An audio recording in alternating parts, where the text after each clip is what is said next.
Hello everyone, আসসালামু আলাইকুম। আপনারা সবাই কেমন আছেন? তো যাই হোক, আমি দুপুরে রান্নাটা শুরু করে দিলাম।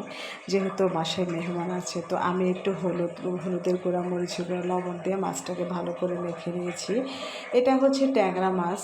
আর ট্যাংরা মাছ দিয়ে আমি তরকারি রান্না করব। তো মাছটা একটু লাল লাল করে ভেজে নিয়েছি, কারণ আমার বাসায় মেহমান আছে, ওনারা ছেলে কাঁচা মাছ এভাবে খেতে পারে না।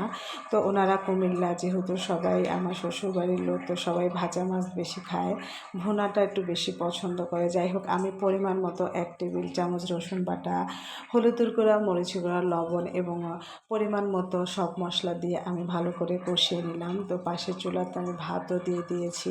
তো ভালো করে কষানোর পরে হচ্ছে আমি আলু দিয়ে দিয়েছি।